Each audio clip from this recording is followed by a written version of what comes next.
The story begins with Dazai Osamu, who is a depressed middle-aged man with nothing to look forward to in life, so he gives up and decides to end it all. On a cold rainy day, Dazai and his lover are seen walking together without an umbrella until they arrive at a clearing the raging river. This is exactly what Dazai was hoping for, since the rain made the river strong enough to sweep a person away, and right now, he wants to be that person. He and Sakchan came here today because they are sick of this world and plan isekai themselves by drowning in the river cocoon together. This way they will be able to keep the promise to always be together, so before they jump in, they tie their arms together in solidarity. However, as we all know, there is only one true king of isekai, and he isn't going to let his job get stolen, so despite them being in the middle of the forest, Track-kun shows up out of nowhere to take them out before River-kun does, even if it doesn't make much sense. In the next moment, Dazai wakes up in a cathedral, and as he gets up, he's greatly confused by everything he sees around him, but he just assumes this must be the world people get sent to after they die.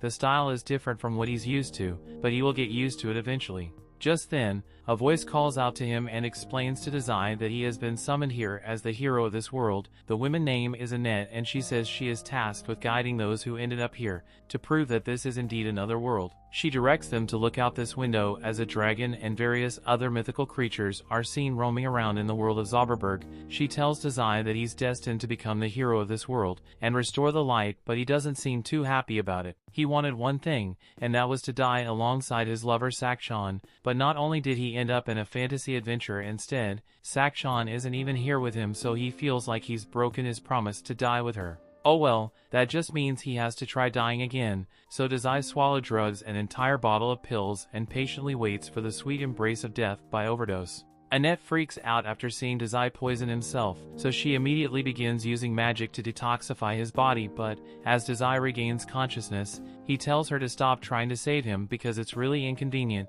She doesn't listen to him and asks Dazai to stand up so he can fulfill his mission as this world's savior. However, Dazai doesn't even want to save himself, much less a random world that he just ended up in. He never asked to end up here in the first place, but this surprises Annette, so she asks if he happened to get hit by a truck. Dazai recalls a brief encounter with a truck, so Annette explains that she hired Truck-kun to isekai people here as part of the service she offers. The way it works is simple. Truck-kun finds someone who is depressed or deeply unhappy with their life, which is why he usually camps outside League of Legends tournaments, but after he has run over his target, they get sent to this world and get a second chance to live a happy life, and they usually end up feeling better. The fact that Dazai got run over means he must have been really unhappy with his life, so she doesn't see why you wouldn't be excited for a second chance. While she may be right about Dazai's old life being miserable, that doesn't mean he's going to be any happier in this world. In fact, he's pretty pissed that Annette and her isekai service ruined what was meant to be the perfect conclusion to his story.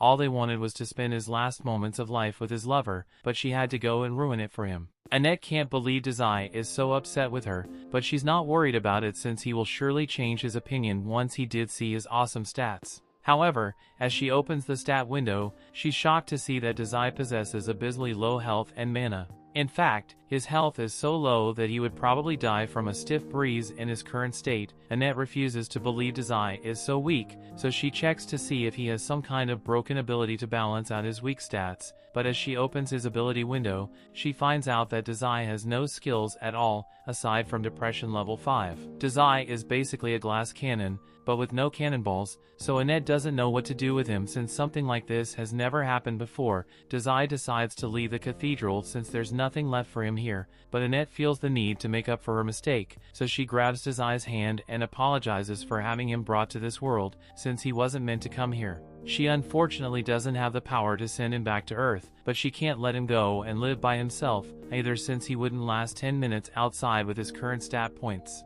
Dazai isn't surprised to learn that he's incredibly weak, since no matter where he goes he has always been a failure, and Annette apologizes once more for her mistake and pleads with Dazai to stay in the cathedral for the time being, since it's not safe for him to go outside. With his current stats he would just end up getting snatched by a dragon or something, so she thinks it's in his best interest to wait before he does anything dangerous. Dazai thanks her for worrying about him, but he says her concern isn't needed since he is just looking for a place to die. Hearing him say this leads Annette to think that you may actually be different from all the others. When she first took this job, she was genuinely excited to guide the summon heroes on their journeys, but since most of them were depressed League players, they were so annoying to be around that she ended up hating her job. Her tasks can basically devolve into ego stroking the heroes to get them to accept the mission, but it's different with Dries. As he's about to walk out, Annette drops her staff and chases after Dries, pleading with him to at least pick a profession before he leaves, but Dries turns to her and says there's no need for that since he's a natural-born writer,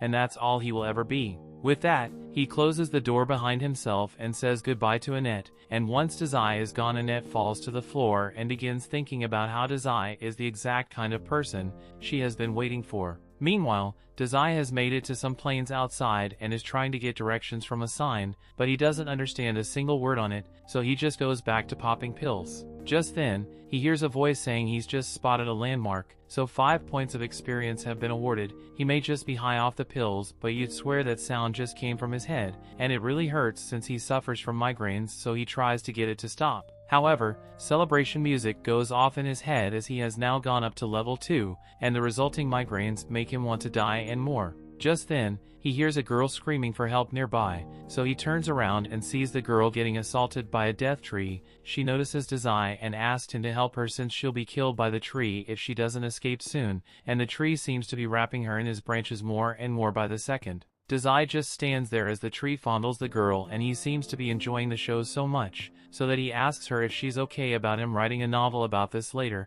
but the girl doesn't care about any novels and just wants Dries to rescue her already. To his credit, Dries gives it his best shot, but he can't reach her at all, so he just gives up. So the tree grabs him by the neck and hangs him up next to the girl. There's nothing he can do about it now, so Dries just introduces himself to the girl while he's hanging and says they're probably not going to last much longer. The girl blames Dries for their predicament since he couldn't do anything to stop the death tree, and now that they have been captured, the death tree is going to use its suction ability to suck out all the nutrition from their bodies, so the next few minutes they're guaranteed to be dead. Dries says he's happy to hear that, but this freaks the girl out because what kind of lunatic wants to die by getting himself sucked dry? As Dries starts feeling weak, he looks like he's about to bust before suddenly slumping over. The girl starts to panic thinking Dries has actually died, but moments later, the branch that was strangling Dries begins to wither away, and the death tree ends up being destroyed because of it. The girl and Dries are freed as the tree disintegrates, but Dries is disappointed that you failed to die again. Thanks to his inadvertent victory, Dries levels up again, and the girl is left confused and amazed, because she believes Dries intentionally made the death tree die by absorbing the poison in his body, but she also finds it weird that Dries would poison himself to begin with. She thanks Dries for saving her while also apologizing for calling him useless earlier, but he doesn't think he did anything special. All he managed to do was fail to die, and he isn't happy about it in the slightest. The girl doesn't understand why Dries is depressed, but he saved her life, so she sincerely wants to thank him. She suddenly has an idea and invites Dries to come over to her house, so she can express her gratitude properly, and Dries sees no issue with this. So as the girl extends her hand and asks what she should call him, so he says she can call him Sensei. However, as he grabs her hand, he's reminded of Sakchan, and that gets him to wonder if she might have ended up in this world as well, and if that's the case then he might be able to find and reunite with his love. He has finally found a reason to stay alive in this world, so he will make sure he finds Sakchan no matter where he is in the world, and when he does they'll finally be able to die together. His motives may be questionable, but at least he's not actively trying to die anymore. With that said, he has no idea where to even start looking, so he heads back to Annette's cathedral, and Annette is overjoyed that he decided to come back to her, so she can finally shoot her shot. However, as the cat girl he was up behind Sensei, Annette freezes in shock because she hadn't thought Sensei would find a woman so soon after going outside for the first time. He says he has a question to ask Annette, so she prepares herself, thinking he wants to ask about her, but Sensei says he wants to find a girl named Sakchan, so he was hoping Annette might have some information on that. Annette is disappointing that Sensei is asking about another woman, but she doesn't have any good clues about where Sakchan might be, so Sensei is back to the drawing board. Since he has nowhere to go, he follows the cat girl to her house. The girl tells Sensei to cheer up since there is still plenty of time for him to find Sakchan. Since her house is so pretty far away, she suggests they should stop at the castle town of Roth so they can take a break. She then holds his hands so that she can lead him there. However, Annette is also here for some reason and she will stand for such unholy behavior while they are out in public. The cat girl yells at it and for smacking her hand over something as trivial as hand holding. While she's on the topic of yelling at her, she questions why Annette is here in the first place, since it's not normal for a clergy to feel the need to abandon her post and follow people all the way out here. Annette doesn't really want to explain herself, but from the way she's looking at Sensei, the cat girl can already tell that she's in love with him. Annette denies having such impure intentions and claims that she is just here to watch over the weak otherworlder that she mistakenly summoned. As soon as the cat girl realizes that Sensei is from another world, she finally understands why he was so strong back when he saved her. Annette doesn't believe what the cat girl says since she saw Sensei's stats personally, and she knows for a fact that he has less health than a Make-A-Wish kid. The cat girl still asserts that Sensei must be strong since he was able to defeat a death tree and save her life in the process, but this is terrible news for Annette since Sensei saving the cat girl's life is the first step to developing a romance. She can't believe she's already losing her chance to cat girl. While they've been bickering this whole time, Sensei found something really interesting. It's a coffin that's the perfect size for him, so he climbs inside and says he has been feeling dizzy ever since he came here, so he's going to take a nap for a while, and they should wake him up when they get to the town. After that, he says goodnight to Annette and the cat girl, but the cat girl is mad that he still isn't calling her by her name, so Annette jokes that Sensei likes her more because he can actually remember her name. After that, Annette cheerfully ties a rope to the coffin Sensei is sleeping in and begins dragging it away. The cat girl asks if Annette should really be doing all this since she's supposed to be a clergy person of the cathedral, but Annette is too busy trying to pull the coffin until the rope eventually snaps. As they continue walking, cat girl Tama gets tired of having to drive a coffin around, so she asks Sensei to get out and walk on his own 2 feet. However, there is no response, so she starts worrying that Sensei might have actually died somehow. Annette checks his stats and Sensei seems to be fine, so he must just be asleep. They are pretty close to the castle anyway, so Annette asks Tama to just bear with it for a little longer so they don't have to wake him up. Meanwhile, inside the coffin, Sensei is peacefully dreaming about his beloved Sakshan, and no matter where she is, he will make sure he finds her, so they can both die together. A while later, they finally arrived at the castle town of Roth, so Annette and Tama open the coffin to let Sensei out. Sensei takes a look around the town and he is now thoroughly convinced that he isn't in the same world anymore. Before they do anything, Annette says they should go to the castle and have an audience with the king, but they end up leaving the coffin in the middle of the road. Over the castle, King Thomas and his daughter Charlotte are happy to meet them, and since they must be exhausted from such a long journey,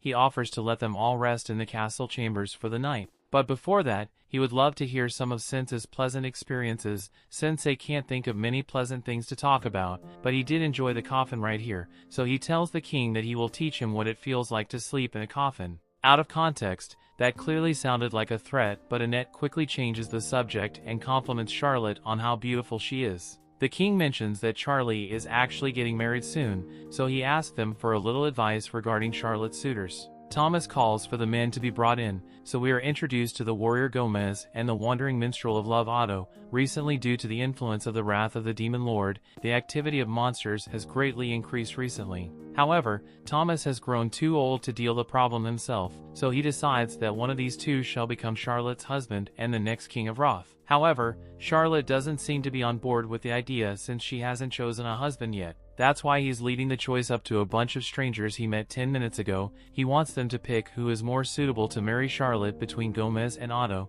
but as the choice prompt shows up and Sensei does the sensible thing and says he has never met these men in his life. Charlotte's future hinges on this decision, so he thinks it's dumb to entrust it to a bunch of strangers like this, and if this is something he would do without a second thought, then he's not fit to be king. The king has left in shock, and after saying that Sensei turned to leave while Annette and Natama frantically tried to apologize for Sensei's actions, they tried to explain that Sensei from another world, so he's a bit blunt at times, but the king says it's fine since he isn't the type to hold a grudge, and Charlotte seems to have taken an interest in him. That night, while everyone else is asleep, Sensei spends his time looking out the window, so Annette gets up and asks him if he's having trouble falling asleep, so Sensei tells her that he just never sleeps well. Annette wants to take the opportunity to learn more about Sensei, so she asked him to tell her about Sakshan, but then she notices a tail pop out from under Sensei's sheets, so she takes the covers off and sees Thomas sleeping on Sensei's thighs. She won't stand for such debauchery unless she's the one who gets to sleep with Sensei,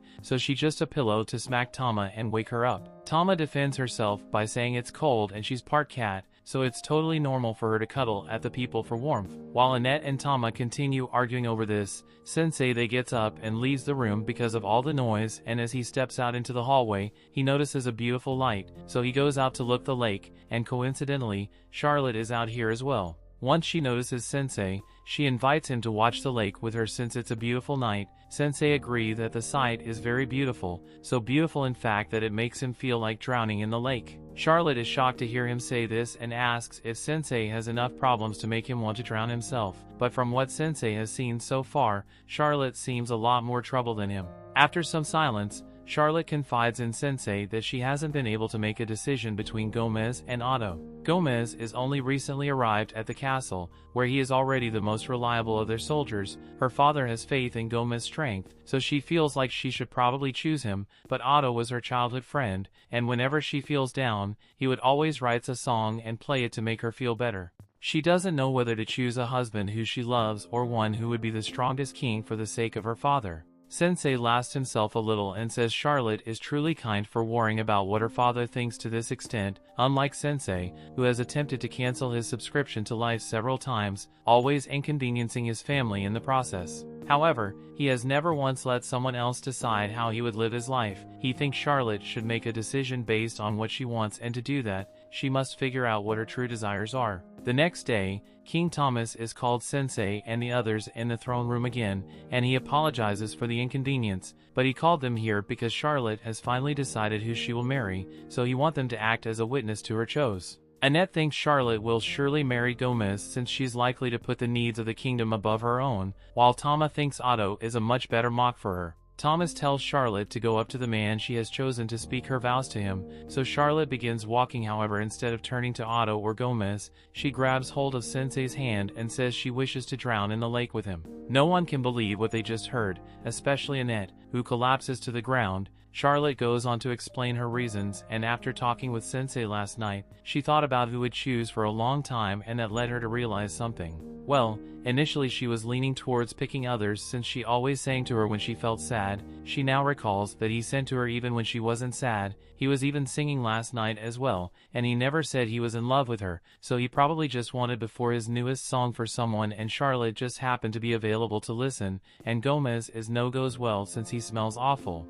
The king asks Charlotte to reconsider chose a husband, which seems like an odd thing to be worried about after she declared her intentions to kick the bucket with Sensei. Charlotte snaps back at Thomas and tells him that it was a foolish idea to make her marry someone without asking for her opinion, since she never even wanted to get married in the first place. In the end, Thomas never stopped to consider her feelings at all, but Sensei actually cares about what she thought and respected that it was her decision to make. Sensei now understands why Charlotte chose him, but before he can give a response, Gomez takes off his helmet and says he never would have thought his cover would be blown because of his smell. He then transforms into this true form as a servant of the Dark Lord, and he says he had intended to acquire this kingdom by becoming its king so he could eventually hand it over to the Dark Lord. But his plan has been ruined since Charlotte saw through his disguise. Sensei looks over to Charlotte and asked her if she had figured out Gomez was a demon, but she had no idea whatsoever. She just said he smelled because he really does stink. That means Gomez just blew his cover for no reason, but he doesn't want to admit that he was mistaken, so now that his cover is blown, he says he will just kill them all. This is the exact kind of situation where a powerful priestess would be really helpful, but she is still currently unconscious, so Tama tries waking her up while Gomez is distracting with the guards. Unfortunately, the guards don't last very long, so Tama is forced to grab Annette's body and run to avoid being crushed by it. Since Annette will be waking up anytime soon, Tama decides to take matters into her own hands and fight Gomez herself. She's currently level 14, so she should be able to handle herself while on a fight, since she'll be fighting Otto Office to play her song since he's level 89 and normally a buff applied to her, but it turns out that Otto just playing his newest song and it has no effects attached to it, other than it being a certified hit classic according to Sensei. Tama has no other choice but to begin attacking on her own, so Gomez charges at her. Tama ducks underneath and kicks him across the face. She then follows it up with a cat punch, but it didn't really do much damage to Gomez, so he is able to send Tama flying. He then says he will put everything he has into his next attack and tear Catgirl to shreds. But before he does that, Sensei gets his attention and asks Gomez to please eliminate him and Charlotte first. Gomez doesn't think Sensei is serious at first, but Sensei reiterates that now that Charlotte has broken free from her idiotic father's control, her first wish is to end it all alongside Sensei, and Sensei is always up for a good chance to kick the bucket, so he asked Gomez to grant him this favor.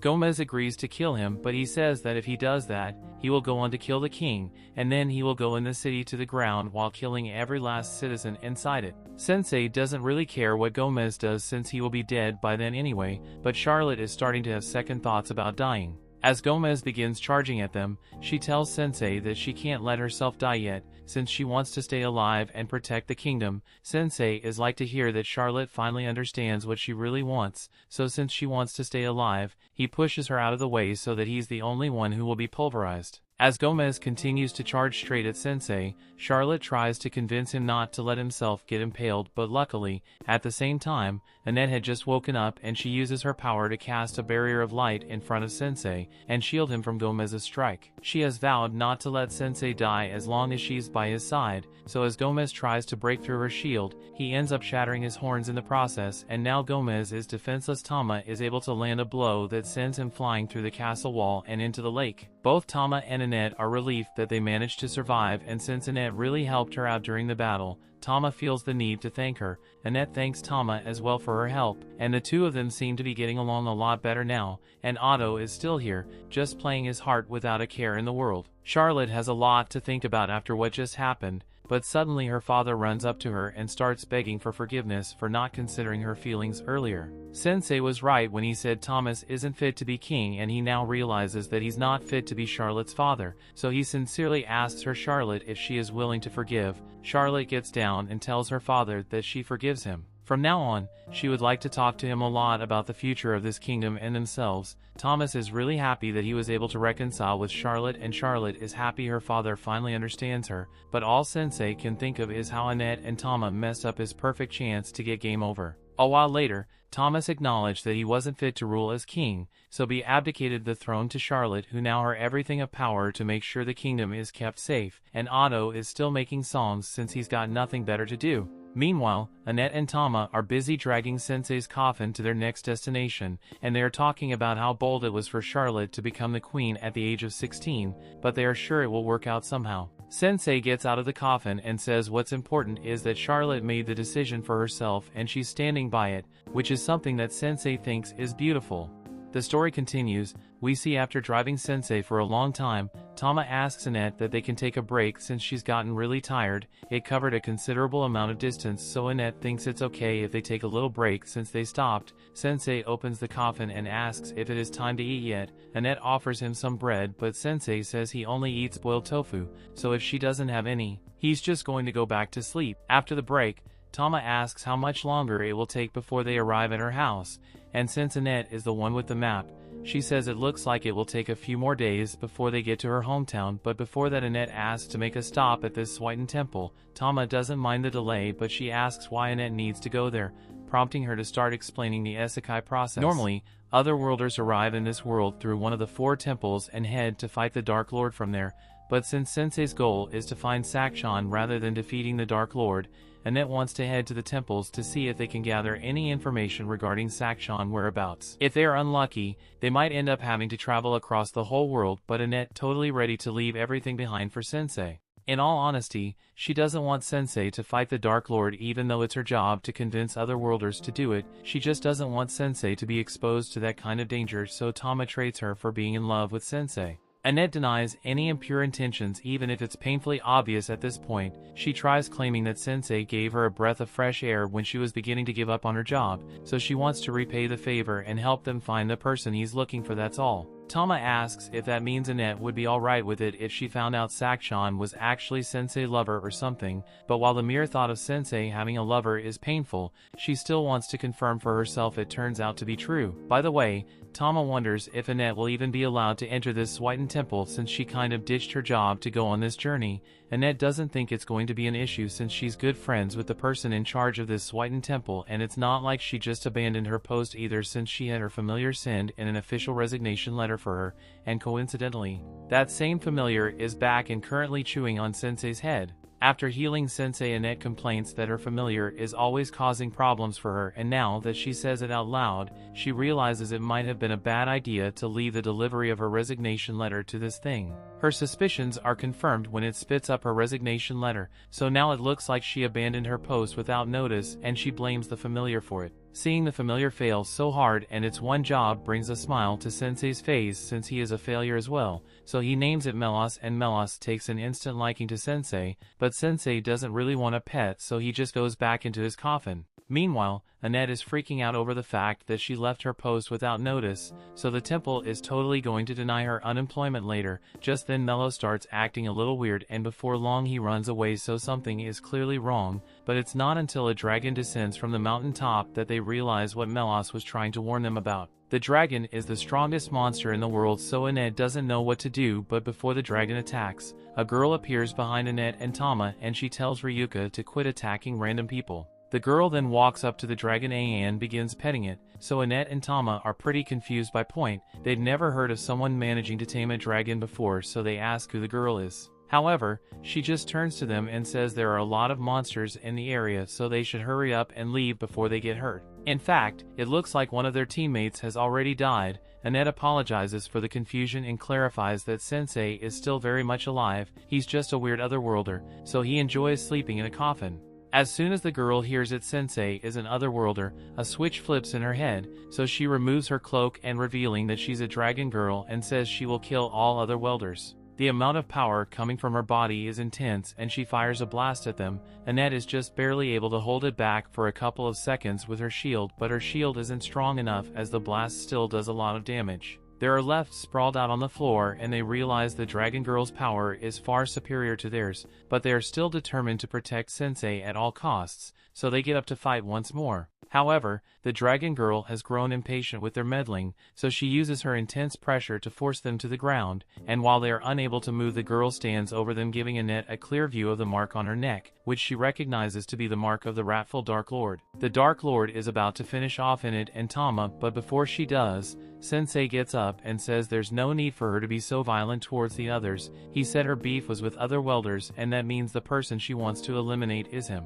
He tells her she's free to do whatever she likes to him, and since he isn't putting up a fight, the Dark Lord agrees to leave the others alone, and in the next moment, she punches a hole straight through Sensei's chest. As Sensei falls to the ground, the Dark Lord declares that her name is Waldelia, and she tells Sensei to rest in peace, but as she is leaving, Sensei gets back up and begins to laugh the fact that Waldelia actually stabbed him. He can tell that she's harboring hatred within her heart, since he once felt the same and wanted to stab someone. He even went as far as to write a threatening letter at the time, so he knows what it feels like to be consumed by hatred. Waldelia is starting to get weak out at this point, but Sensei keeps getting closer and touches her cheek, hitting her with that dying man riz. He says he would love to hear her story, but Waldelia isn't going to fall for his charm so easily, so she calls for Ryuka to get her out of here before she gets rizzed up. After she's gone, Sensei collapses once more since she still has a hole in his chest, but Melos is still around, so he finally makes himself useful and drags all of them to the temple, and upon seeing the poor condition Annette is in,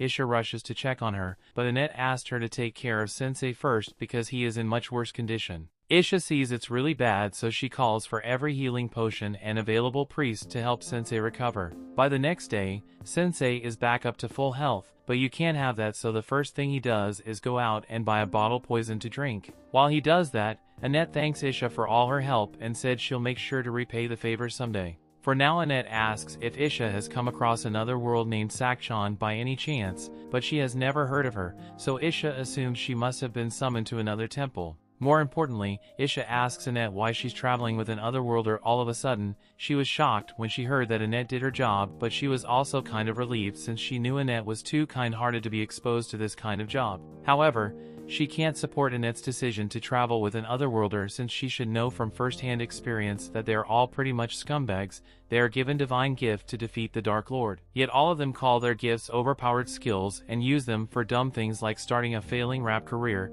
This goofball is called Kotaro, and he was unfortunately given the power to destroy the world's economy by mass-producing gold coins. He offers to buy the girls whenever they want in return for some fun time, but Esche throws his gold back in his face and tells him to leave because she's having a serious conversation over here. Kotaro was annoying, but he helped prove Isha's point that other welders aren't good people. Annette tries to explain that Sensei isn't like the rest of the other welders, but Isha doesn't believe it since Sensei's face says he's a destructive person.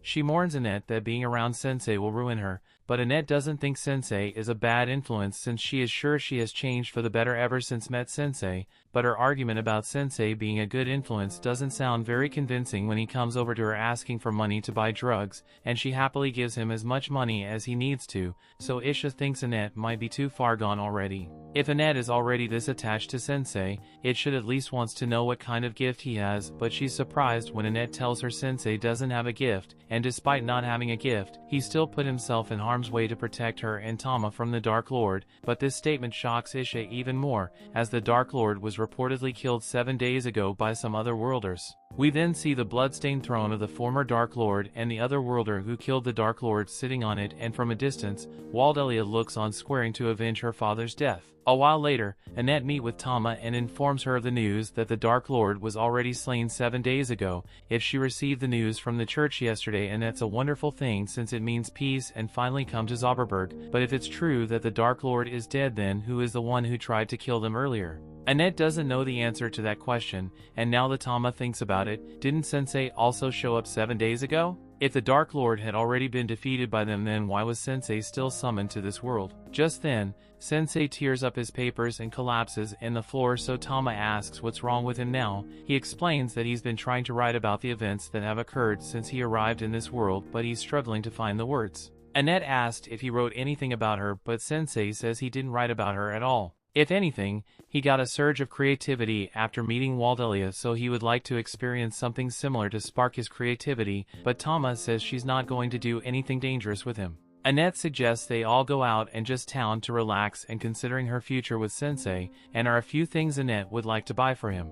Upon entering town, Annette buys a huge set of heavy armor for Sense and makes sure he doesn't die, and Sensei doesn't really mind it since the tight feeling reminds him of his coffin. With Sensei's safety ensured, Annette and Tama head off to do some more shopping, so she asks Sensei not to go anywhere while they are gone. A while later, Isha is walking through town where she sees a couple kids gathered around the suit of armor, and she's shocked to find Sensei snugly sitting inside, ignoring the question of why he's in such huge armor, and she says there's something she wanted to talk to Sensei about. She says that from now on Annette is going to be staying with her, and she believes staying with Sensei will ultimately make her unhappy. She tells Sensei to dissolve his party with Annette immediately, but Sensei just grins and tells her that Annette is the only one who can decide whether she wants to stay with him or not, so it's not up to Isha to decide for her. Besides, how can Isha be so sure that Sensei will make Annette unhappy when she knows nothing about him? But the fact that he's an otherworlder is all the proof she needs to know that Annette would be better off without him. Just then they hears an unsettling sound,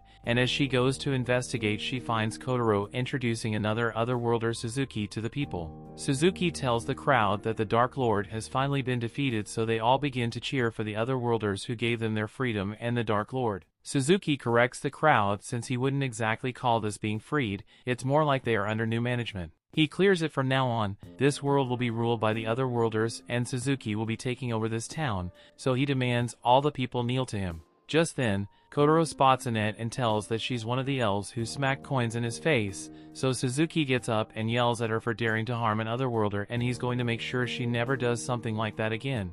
The story continues. We see after placing his hand on Annette's head, Suzuki activates his skill, and within moments, Annette's eyes go dark as she falls under his control. Something is clearly wrong, so once Tama realizes that Suzuki has done something to Annette, she grabs Kotaro by the jacket and demands to know what happened to her. Kotaro snickers and tells her that there's nothing she can do now that Suzuki's skill has been activated, because it turns anyone he pets into his mindless slave. Tama is enraged, so she threatens to beat Kotaro up until he gets Suzuki to turn Annette back to normal, but before she could do that, Suzuki had already put his hand on top of her head and used his ability to turn her into an obedient slave as well. Things have gotten out of hand, so Isha finally comes out and confronts Suzuki for misusing his ability when she taught him to only use it for good, but Suzuki couldn't care less about Isha's disapproval because he's the one with all the power here, and since Isha and the townspeople are so insistent on opposing him, he decides to just destroy the town completely to set an example and rebuild it as a place where no one will dare to stand up to him again. He He then turns to leave, but before he does, he turns to Esche and tells her he will be taking over her church and using it as his castle from now on. The attack dogs proceed to destroy the town under Suzuki's orders, including Tama, who is currently attacking the suit of armor Sensei is stuffed into earlier. Sensei isn't alarmed in the slightest by Tama's robbing behavior, and in fact he finds it amusing that Annette was actually right about him needing armor in case of emergencies like this. Eventually, Tama punches deal enough damage to shatter the plating of the armor, but in the process she causes the helmet to go flying straight into her face, which knocks her out instantly. Sensei is now free from the armor, and since Tama is unconscious on the ground, he does the only thing he can think to do and stuff her in a barrel so she doesn't hurt anyone. After he does this, Esche comes crashing into the building beside him, and for once she's actually relieved to see Sensei's face, but she still stands firm on her earlier statements, as Suzuki is a prime example of what otherworlders are like. Not only did Suzuki use his gift for his own selfish desires, but his greed has also led him to become a danger to society. The power from his gift must have gone straight to his head since he wasn't like this when he first arrived in this world. Initially, he was a shy and weak-willed man, but now he has turned into a monster. Hearing Esche describe Suzuki's descent into evil gives Sensei the spark of inspiration he has been looking for, so he asked Esche where Suzuki is right now, and he is informed that Suzuki should be in the church right now, so he asks Esche to watch Tama while he goes to see Suzuki. Esche tells him to wait since it's crazy for Sensei to go after a hero and doesn't have a gift, but Sensei still insists on going since he believes Suzuki's story will be an interesting topic to write about, so Esche relents and says she will go with him to ensure his safety. As they arrive at the church doors, Sensei is excited, but Esche can't understand how Sensei is so calm in a situation like this. He is already seeing what Suzuki's gift is capable of doing, so he should know that he stands no chance of winning it on this fight. If Sensei opens the door without a plan, she tells him he will be torn apart by Suzuki's beasts, but as she says this, Sensei pulls a bottle of poison out from his sleeve. Esche is impressed since she believes that Sensei must be planning to use poison to take out the beasts, but to her shock, he just shows the entire thing in one gulp. Since they can't use the poison anymore, Esche gets down on all fours and tells Sensei that they are going to have to use the back door now,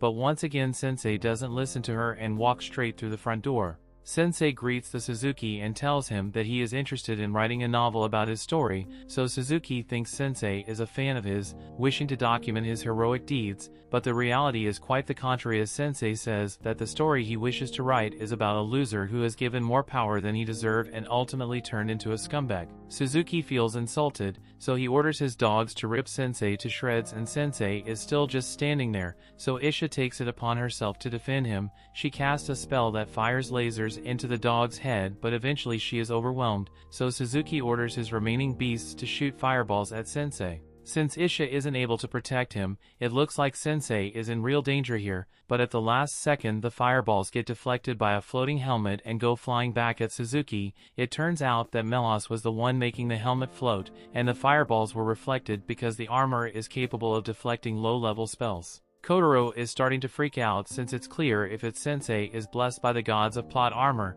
but Suzuki tells him to calm down. Sensei still has one more trick up his sleeve, which is sure to bring Sensei down. He orders his great wolf to attack Sensei, but as the wolf bites into him, it suddenly begins to decay and falls to the ground. Esche can't believe Sensei drinking that bottle of poison actually saved them, and by now Kotaro was 100% sure that Suzuki can't beat Sensei's plot armor, so he takes off running. Suzuki has to admit that Sensei is more formidable than he at first thought, but he still has one more card to play, so he orders Annette to come out and kill them. Annette has no control over her actions, so she charges at Esche with a dagger and nearly stabs her, so Esche is forced to back away, and since she doesn't want to fight Annette, she thinks it's best that they retreat for now. However, Sensei doesn't think that it's going to be necessary since Annette should be strong enough to resist the mind control on her own. Suzuki calls him a fool since his mind control is impossible to dispel once it has been activated, so Annette is due to be his slave for the rest of her life. Yet Sensei still believes Annette is strong enough to overcome it on her own, so he walks right up to her knife and tells Annette that she doesn't have to listen to what Suzuki tells her to do. He seems to be getting through to her since Annette starts holding herself back from stabbing Sensei,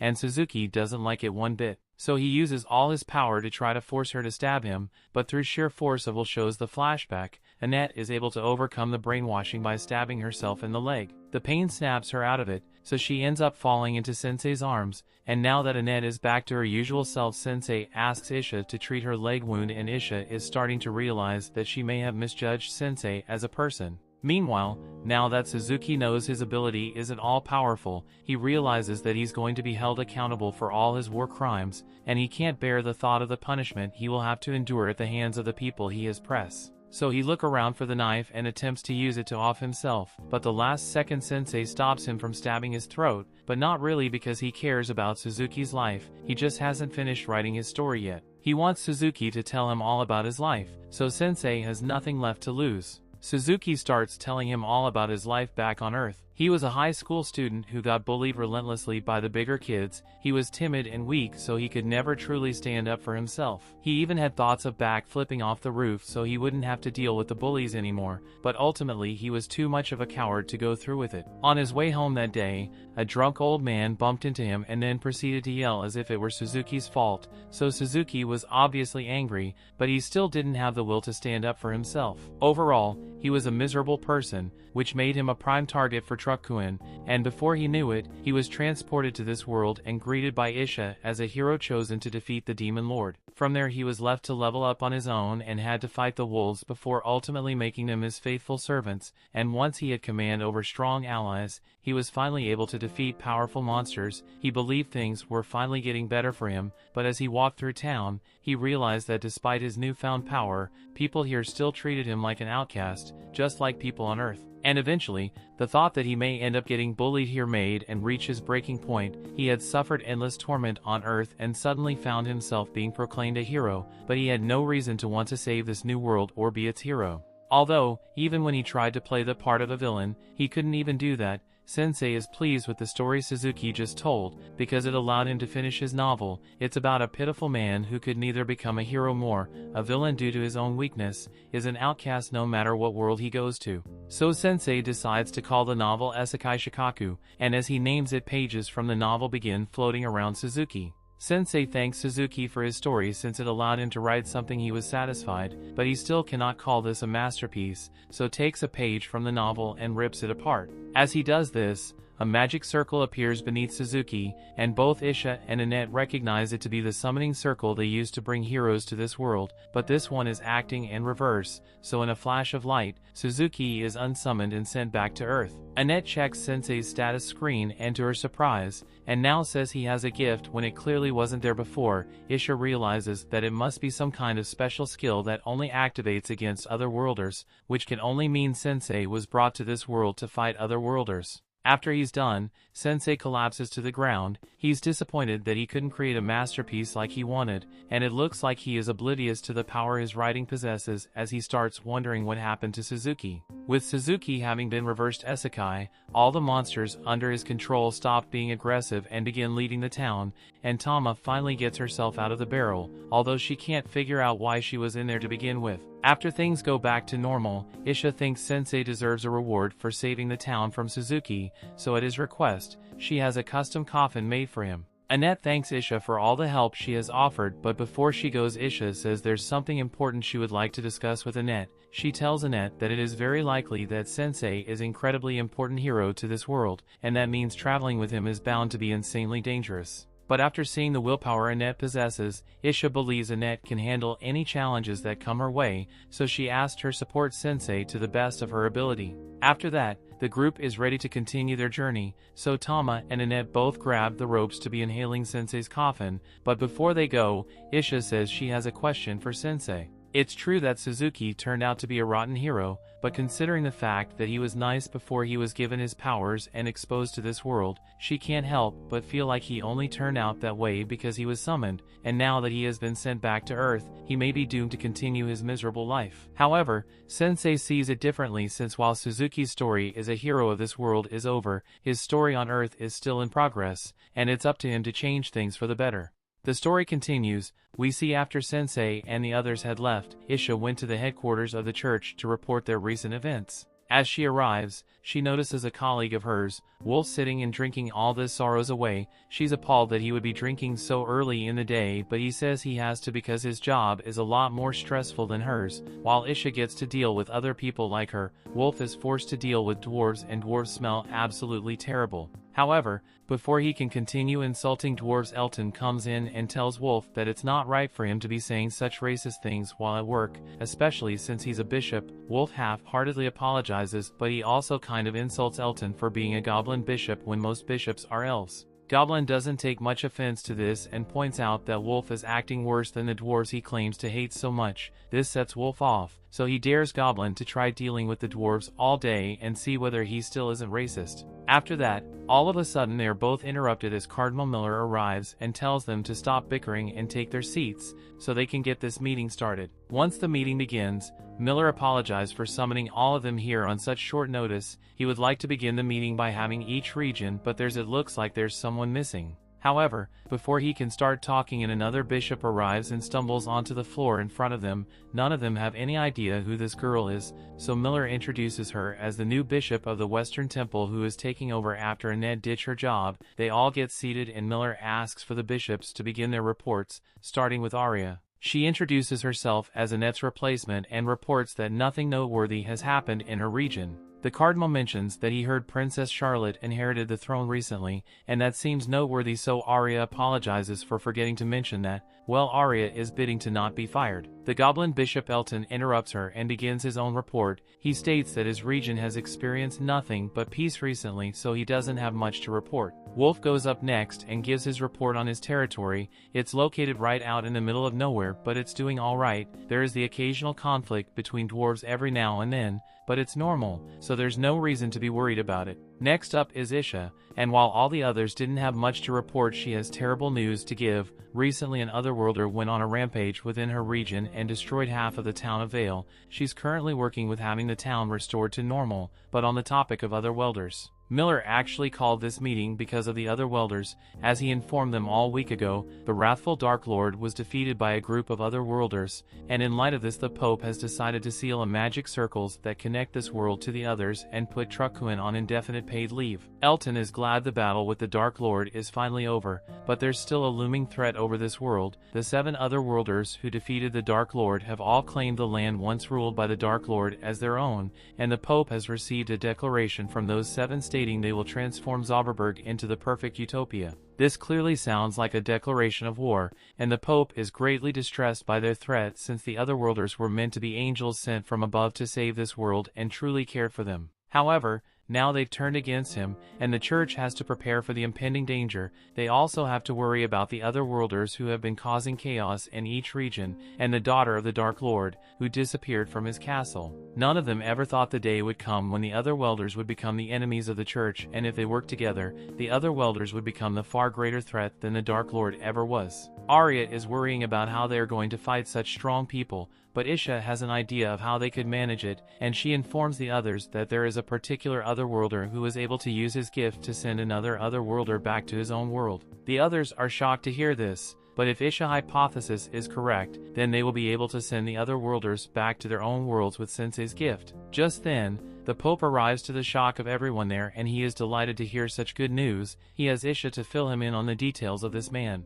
Meanwhile, within the Dark Lord's territory, 2 of the 7 otherworlders who had taken down the Dark Lord remain in the castle, while the other 5 has set out for various different regions to claim them for their new empire, and the 2 left behind are eager to see what's about to happen to this world. Back with Sensei and the others, they finally manage to make it to their destination, and Tama is excited to finally get to sleep in a bed again. But all of a sudden she gets a notification from her system, and due to all of her coffin pulling, her level has risen to level 17. Leveling up is nice. She doesn't seem pleased by the way it happened. For now, Annette thinks they should start by looking for an inn to spend the night at, and out of nowhere a voice tells them that there is a good inn down the road. Annette looks up and spots a little boy sitting on a signpost, and he offers to give her some information that will help her navigate this town since she's new here. The boy tells her that there's a hero dispatch service in this town, and essentially otherworlders accompany parties who lack confidence in their skills on missions, ensuring their safety and making the mission as smooth as possible. The boy says he came up with the idea himself, but as soon as he mentioned otherworlders, Tama gets flashbacks, so Kotaro and Suzuki did, so she wants nothing to do with it. The boy doesn't understand why she dislikes otherworlders so much since they are the ones who saved this world, but that aside, he says if they are interested, he can introduce them to an otherworlder right away. For a small fee, of course. He asks for 40,000 Geniko to do the introduction, but Tama tells them they don't want to since she doesn't want to waste that much money. However, Annette is more than happy to waste that much money if it means she can get a strong hero to keep Sensei safe. The boy thinks she's talking about guarding the coffin, so he begins giving a speech about how the dead guy would probably appreciate having his bodyguard. However, Sensei pops out of the coffin and tells the boy that he's not dead yet, but he wishes he was. The boy is scared out of his mind, but Tama tells him that despite how he looks, Sensei is also a hero. However, the boy doesn't believe her. He quickly snatches the money from Annette and tells them that you will bring the hero to their end later tonight. Even though Tama wasn't on board with the idea at first, she does admit that it would be nice to have a strong hero join the party since it would mean she doesn't have to drive the coffin anymore, but Annette actually enjoys pulling the coffin though. Later that night, they are all waiting at the end for Nier to arrive like he said he would, but Sensei tells Annette that the boy isn't going to be coming here anytime soon.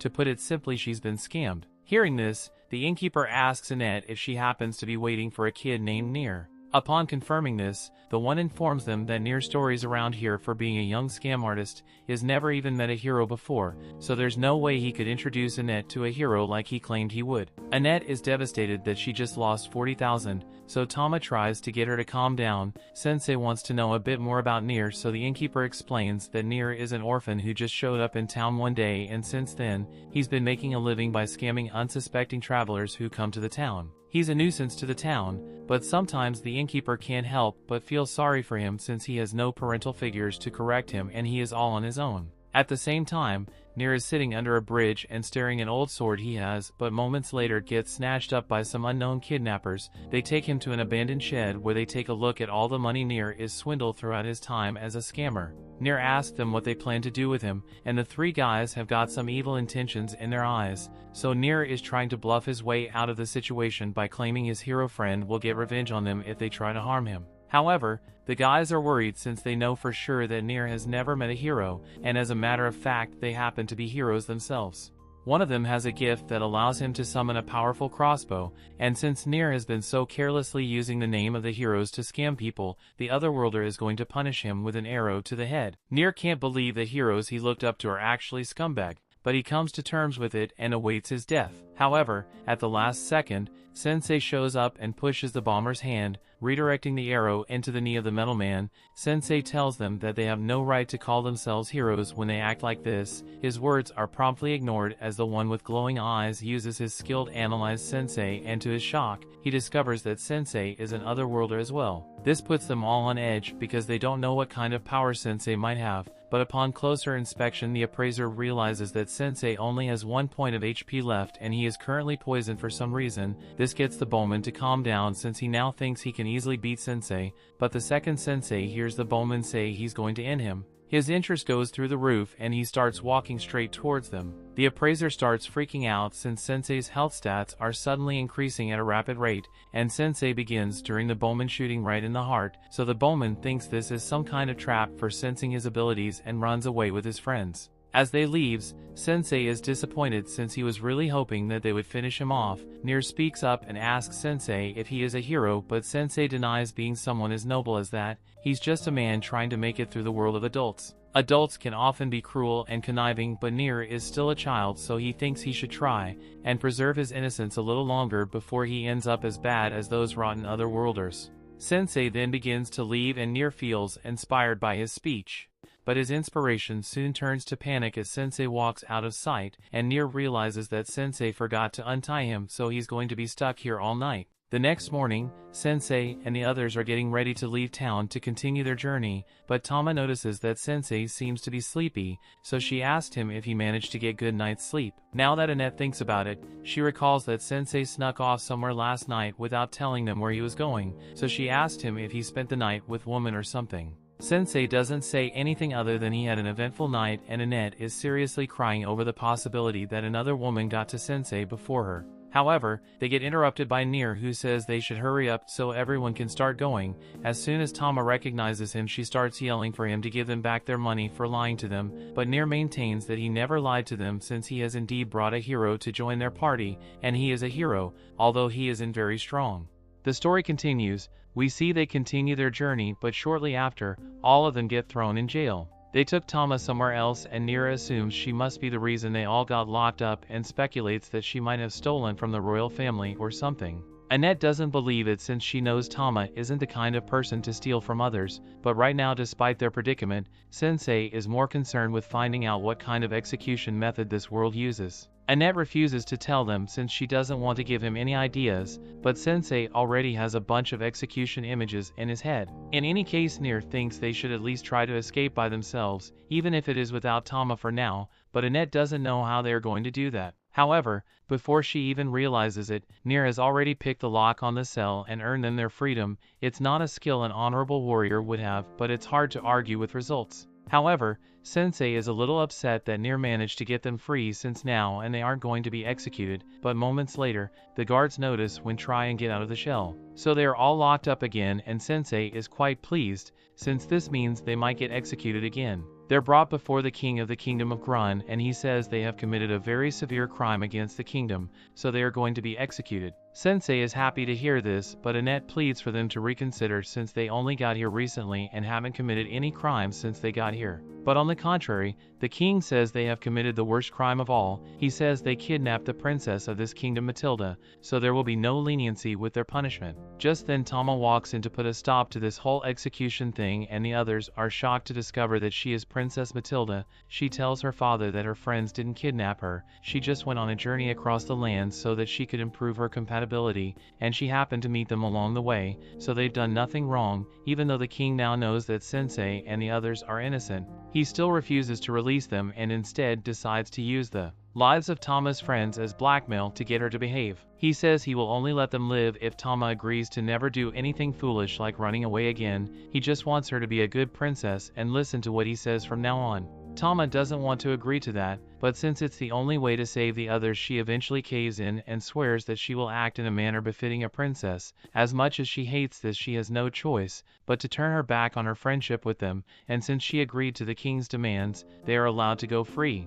That night, the three of them gather at a bar and Nier is happy that they weren't executed after all, and he barely knows Tama to begin with, so he isn't upset about her being forced to leave the party. Meanwhile, Sensei is really upset, but more so because he really wants to get executed. Even though Nier doesn't really care, he still finds it really surprising that Tama turned out to be the princess of a nation, when Annette is borderline mortified because being rude to royalty is punishable by death, and she's been rude to Tama countless times. And for that matter, it was already really rude that they've been calling her Tama this entire time without asking for her name. While Annette is agonizing what her past actions, the waitress overhears her mention Princess' name, so she asked if they happen to know Princess Matilda by any chance. Annette confirms this, so the waitress introduces herself as Kojika and says she used to work as princess maid. Nier explains that they traveled together with Princess up until yesterday, but then the king dragged her back to the castle and forbade her from going on any more adventures. It's unfortunate, but it can't be helped since she's royalty. However,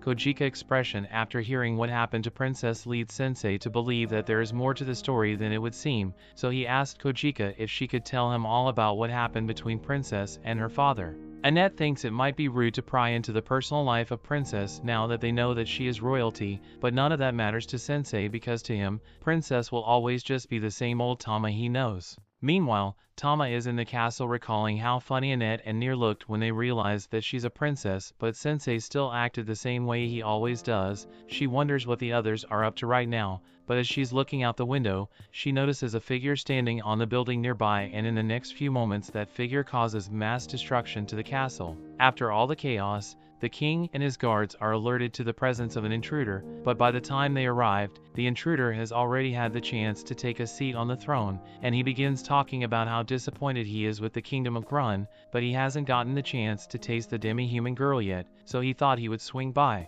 The king demands for the intruder to identify himself, so he announces that his name is Kaibara and he's one of the 7 otherworlders who defeated the Dark Lord, although he is more commonly known as the fallen angel of gluttony now. The king asked Kaibara what he's doing here, but it's obvious by now that Kaibara has come to consume the entire nation. While they know Kaibara has powers, the soldiers of the kingdom are still willing to risk their lives to protect the kingdom. However, as they charge forward, Kaibara summons his gluttonous mouth and chomps down on them. He is disgusted by the taste of the demi-human men, and that's because he is very particular about what he eats. He says he only wants to eat the soft flesh of a demi-human girl, but the king is obviously never going to let that happen, so he decides that he will face Kaibara himself. Kaibara is amused that the king thinks he can stop him, so he pulls out his mouth and uses it to launch spit bullets at King Siberian, but Siberian blocks the attack with a piece of rubble on the floor and then closes the distance to attack Kaibara with a lightning fist. At first it looks like it is working,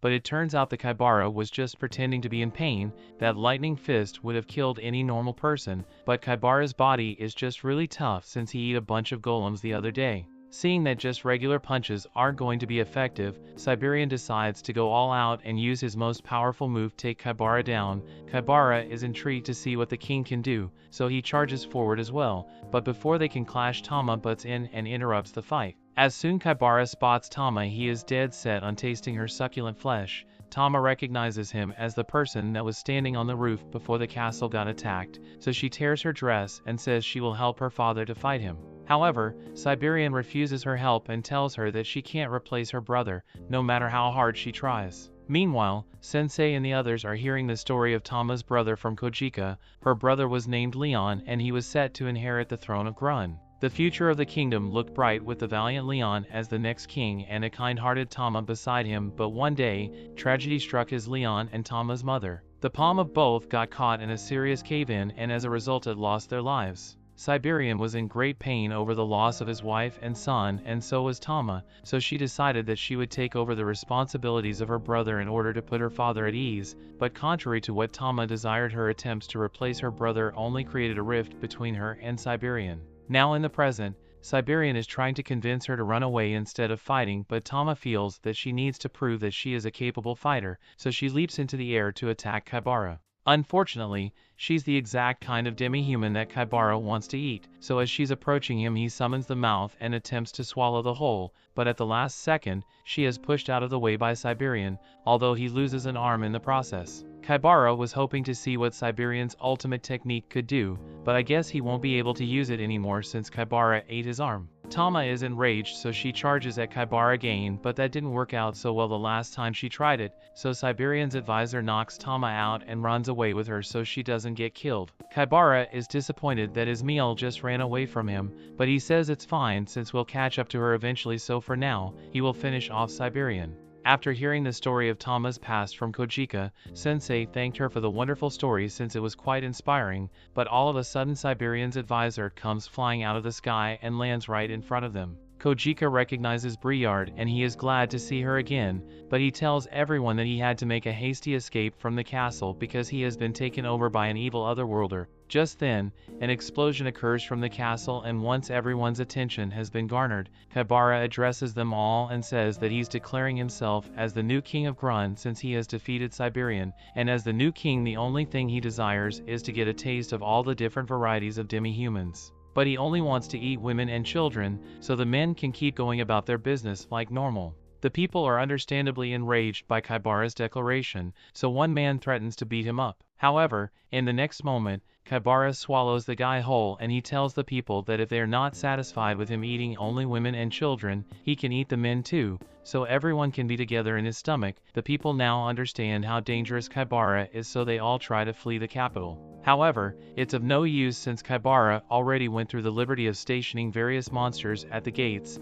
so no one is leaving here until he has gotten his fill of demi-human meat. Nier is shocked by how deranged Kaibara is, but Sensei is intrigued because he believes he's found his next story. Tama was recently confined by her father, and now she's the princess of a falling nation, so by all means her story is one of tragedy, but it's not over yet, so Sensei wants to see how she overcomes this challenge. Tama eventually wakes up and she's confused as to why she's in Kojika's house, but then she gets a glimpse of the chaos in the streets and she's reminded of the Kaibara's situation. She runs out the front door and she's surprised to see Sensei and the others there. But now that she's awake, Briard tells Tama that Kaibara has taken over the kingdom and is trying to eat the citizens, so Tama begins angrily marching off to face him. However, Briard holds her back and says it is not a good idea to go face him since even the king stood no chance against Kaibara's power. Tama tells everyone that her father was actually holding his ground against Kaibara and the only reason he was defeated is because she ran into danger and he had to protect her,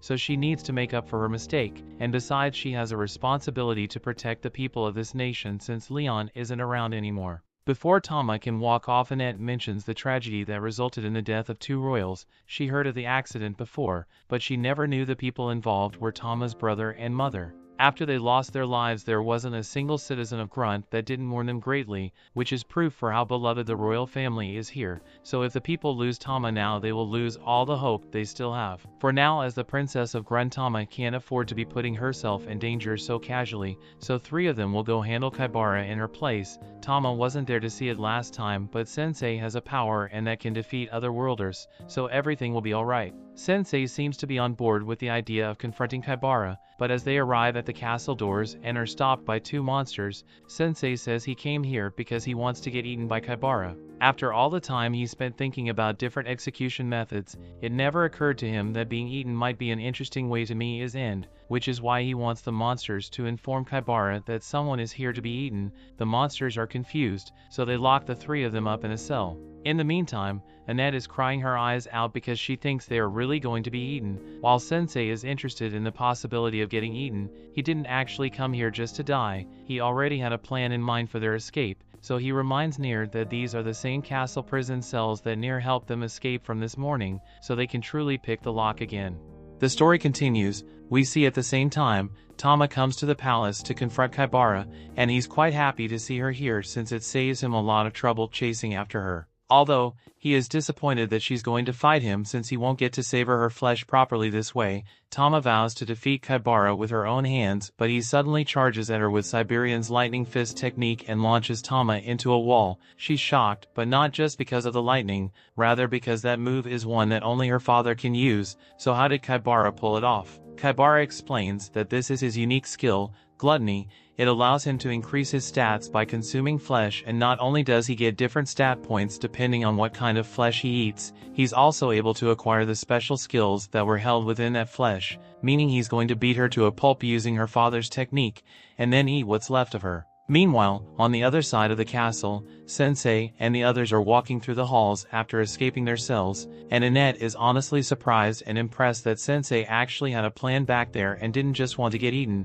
but Sensei is really disappointed that he won't be eaten. They eventually arrive at a door, and this confuses Annette and Nier since they thought they were going to defeat Kaibara, but Sensei says this is exactly what he was looking for. They enter the room, but Annette is still wondering what Sensei could possibly need from the late queen's room, but then he starts searching through all the trunks and drawers until he eventually finds what he was after, book and quill. While they were doing this, Tama is still getting knocked around by Kaibara as he appears behind her and performs a tiger kick to launch her into the air. He then jumps up and elbows her into the ground while mocking her for her mediocre martial arts skills. The fight looks to be over, but Tama has a flashback to a moment where she was hanging out with Leon while he trained. She asked him why he was working so hard to become a fighter when she knows he hates fighting, and Leon admitted that he indeed wasn't much of a fighter. In fact, Tama probably has more talent for fighting than he does, but that is why he needed to train harder than anyone else, so he becomes strong enough to protect those he cares about. This motivates Tama to stand up once more,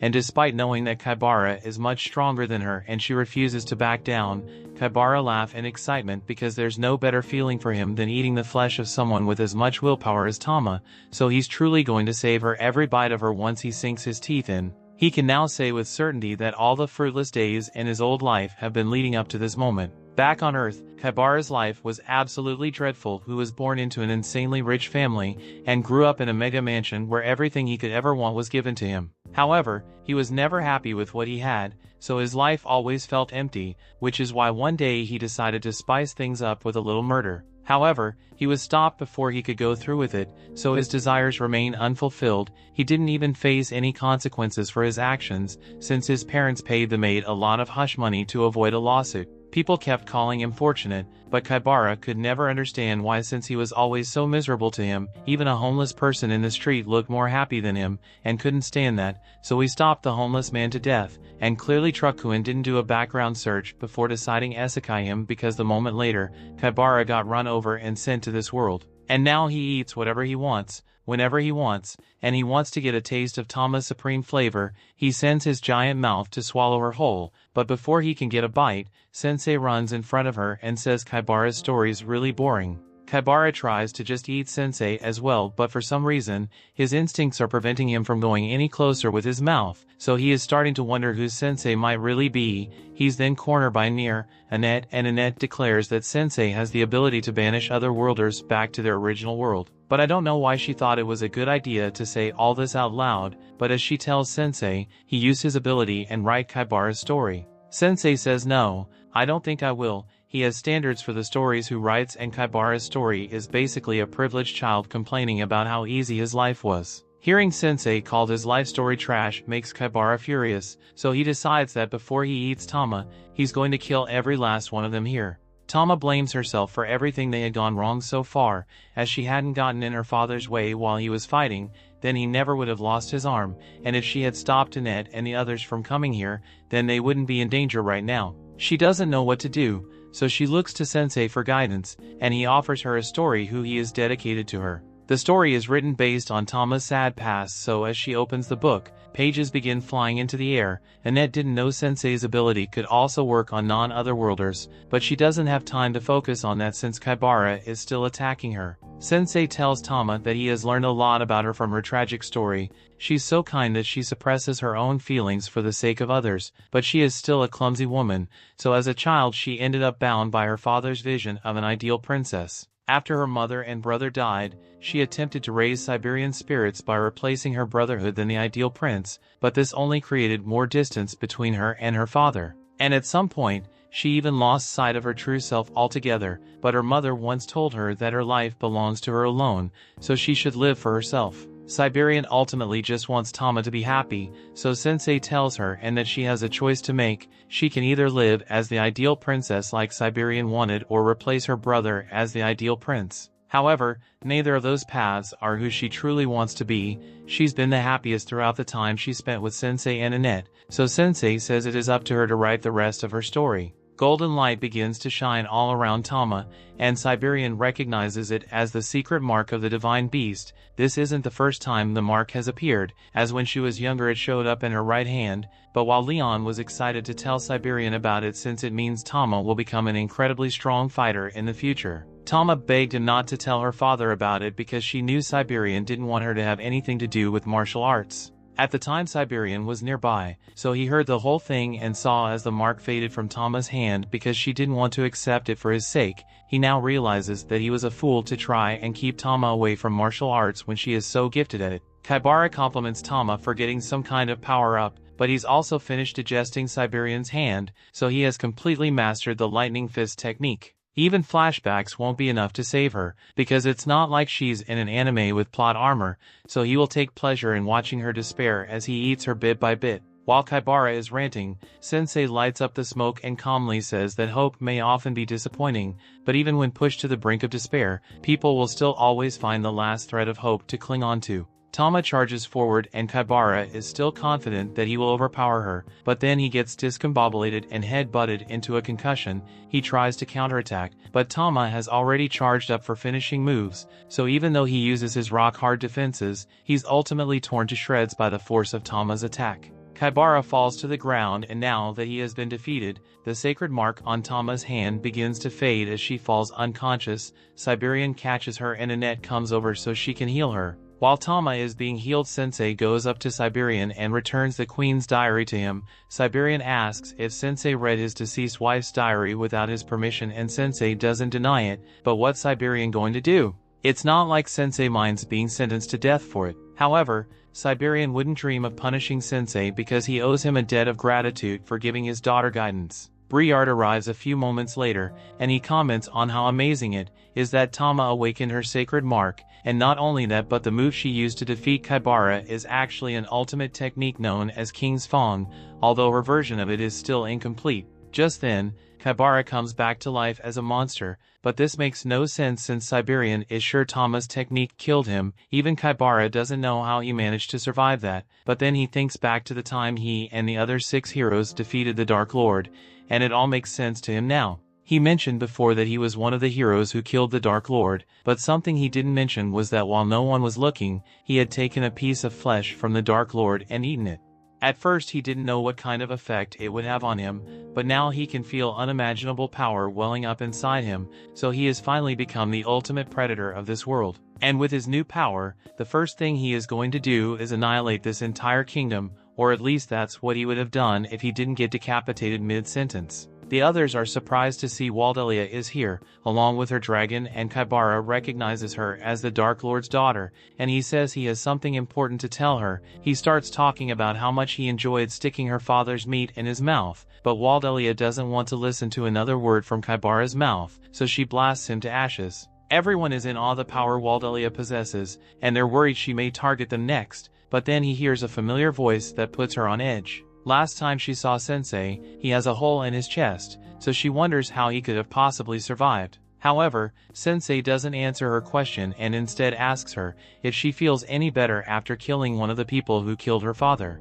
Waldelia doesn't know how to answer him, so she just threatens to kill Sensei the next time she sees him and flies away in her dragon. Nier is amazed that Sensei was able to scare off a woman as scary as Waldelia, but all Sensei can think about is how the look of sadness remained in Waldelia's eyes, even after she had gotten revenge on one of the people who caused her father's death, so he would love to write her story at some point in the future. The next day, operations have begun to repair the damage to the palace, although I don't know how they fixed a hole in a tree. Sensei and the others are given a sincere thanks from Kojika on behalf of everyone at the royal capital. They are about to leave town, but Tama isn't going to be coming with them since we decided to stay home and support her father. They'll miss her, but they can respect the decision she made. Meanwhile, Tama is sitting in her room, but the king comes in and asks her what she's still doing here. Her friends already left to continue on their journey, and he wants her to go with them. Tama tries saying she wants to stay and support him, but Siberian isn't weak enough to need the protection of a novice martial artist like her, which is why he's encouraging her to go out on an adventure and gain some experience, but once her journey is over, she has to return home to him. Tama understands what he's trying to say, so she changes into her adventuring clothes and jumps out the window. Before she goes, she thanks her father and promises to become a powerful martial artist just like him by the time she returns. Down the road, Annette and Nier are pulling Sensei's coffin, but Sensei stops them and says that unlike Annette, Nier has no talent for coffin pulling, so he isn't allowed to pull it alone. Nier tells Sensei to get out of the coffin and walk then, since there's no way Annette can pull it alone, but it doesn't look like she will have to since Tama comes running up behind them, and they're all happy to see each other again. The story continues. We see our group arrives at some giant tree, but Sensei's face doesn't match how excited he is. This is the famous world tree, and Annette said to be a holy tree that watches over the nation. Supposedly it grants protection to anyone who visits it, and there's a nice little village right next to it. Tama desperately wants to do the explaining, but Annette ignores her. Annette suggests they pray for safe travels in the village, but Tama makes her pay for ignoring her. Sensei tells the girls to hurry up and drag his coffin, and everyone is shocked when they find that the calm little village has been turned into a casino. The villagers used to live a simple life alongside nature there, but now they're just a bunch of people stabbing each other for some reason. Sensei runs out of sedation pills, so he wonders if there are any good trees around for him to take his own life. Sensei must be told to stop eating pebbles off the ground because the others want to go speak to the mayor. The mayor reveals that a few months ago some other worlders came to see the world tree and began living in the village. They built the casino, and it has attracted all kinds of crazy otherworlders from all over the place. The mayor shows them a dying leaf, and he explains that since the other brothers arrived, the world tree has grown weaker every day,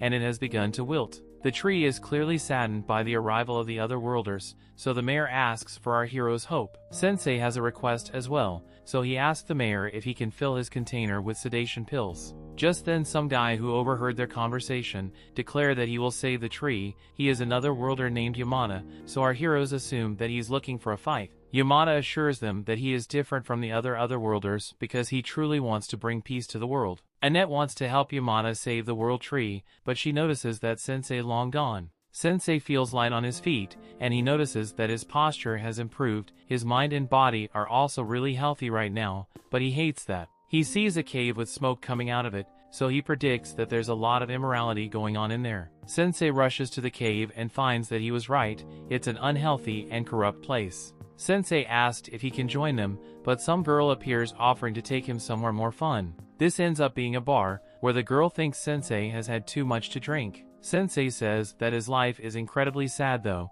so he's trying to drink until he stops being alive. She explains that that cave is where people who are addicted to the world tree's pain-relieving leaves go. Sensei says that he can't sleep when he thinks about his body becoming healthy, so the girl offers to help him fall asleep. She says she can do this if he just watches her dance, but Sensei doesn't believe her. She tells him to just watch, so he does. The dancing begins and Sensei watches very closely. It seems to be working and Sensei calls it a pleasant night. Elsewhere, Annette makes horrible crying sounds as she wonders where Sensei went. She is horrified though when the girl arrives with the passed out Sensei. The mayor becomes upset because he told the girl, named Esche, to never come to his house. Esche wishes Sensei a good night and she leaves, but the mayor calls her another person that was ruined. Esche is known as a witch and she has a terrible reputation. She was the only one powerful enough to fight the other worlders when they were building the casino, but she didn't even try to stop them. Instead, she built a bar and everyone hates her for siding with the other worlders. Esche always stayed away from everyone, so not much is known about her. Now she makes a fortune charming fall in other worlders, with liquor and dancing. The villagers started calling her a treacherous witch and Yamada decides that she will have to face justice, just like the other worlders. The mayor pleased to hear this and begs Yamada to save their town. The next day Sensei goes somewhere, but Annette reminds him that the battle against the other worlders will be starting soon. Sensei says that he never agreed to that in the first place, and he just wants the peace that he finds in the bar. Annette tries to stop him, but Yamada explains that it's too late because Sensei has been charmed by the witch. Annette refuses to just let him go, but Yamada assures her that Sensei will come to his senses when they fix the town. At the bar, Sensei credits Esche for being the reason he was able to forget his past, which allowed him to fall asleep. Esche warns him about being close to her because she might ruin him, but that's exactly what Sensei wants. The two have a toast and Esche explains the legend behind the world tree. When the spirit of the tree descends, although weak and sick people will be saved. Esche suggests that Sensei predated the tree to ease his pain, but he surprises her by revealing that he knows that she's the one that wants to be saved. Sensei says that her dancing was full of sadness, and she's at a loss for words. Just then a bunch of guys arrive to order some drinks. A thug threatens some guy after he lost all his money, and he tells the dude to get his money back or he will take his kidneys. The thug explains to his boss that they aren't profiting as much from the casino because less people are gambling, so he wonders if they should move the casino. The boss says it won't be necessary because all they have to do is draw on the villagers from across the nearby bridge. It will be easy too, because they just have to show them how much fun gambling is, and get them addicted to the leaves from the world tree. Esche reminds the boss that he promised not to bother the villagers, and only other worlders were supposed to gamble. The boss says it can't be avoided now and explains that she will also make a lot more money with the added customers. Esche doesn't care about that and she reminds the boss that she paid him a ton of protection money,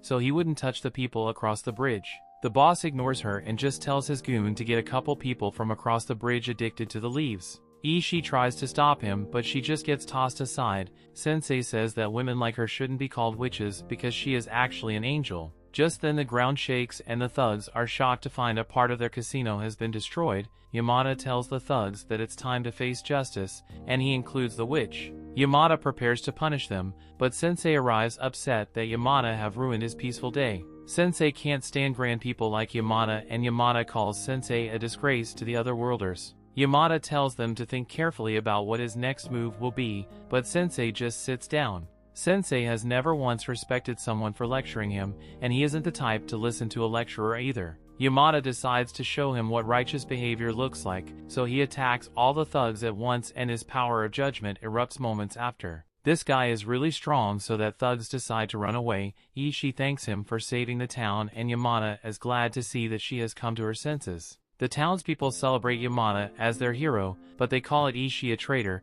They think she was working with the other worlders and they wonder how much money she made off of her exploits. Yamada tries to point out that she has changed her ways, but the people still tell her to get out of town. Sensei steps in front of the angry mob and says that all people are worthless scum. They think that he's siding with the witch, but Sensei explains that Esche was the only one fighting to protect this town. Every night she made sure that the thugs were happy and kept them in check, so no harm would come to the town folk. Without her, the thugs would have come for the villagers a long time ago. Sensei calls her the true savior of the town and he shames everyone for throwing rocks at her. No one believes him, so Esche says it's okay and she apologizes to everyone as she leaves. Everyone celebrates as they have successfully pushed the witch out of town, but Yamada is horrified. Sensei knew what would happen all along as he explains that the line between righteousness and evil is a hazy thing. Yamada wonders if it's his fault, but Sensei doesn't know. All he knows is that this town willingly let go of its own protector. Our heroes leave, but the mayor has another request for Yamada.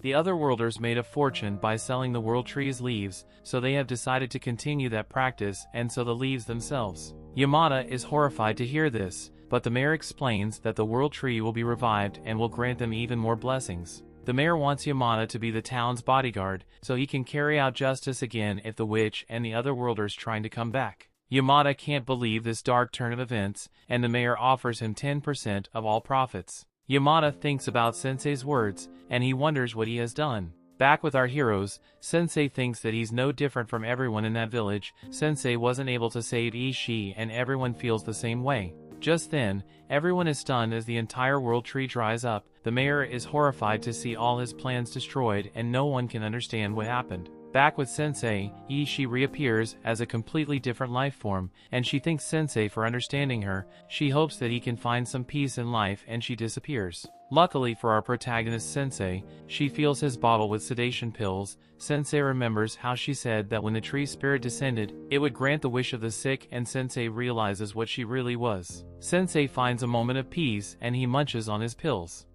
That brings the episode to an end. Thanks for watching. Want next part? Subscribe the channel and turn on notification bell.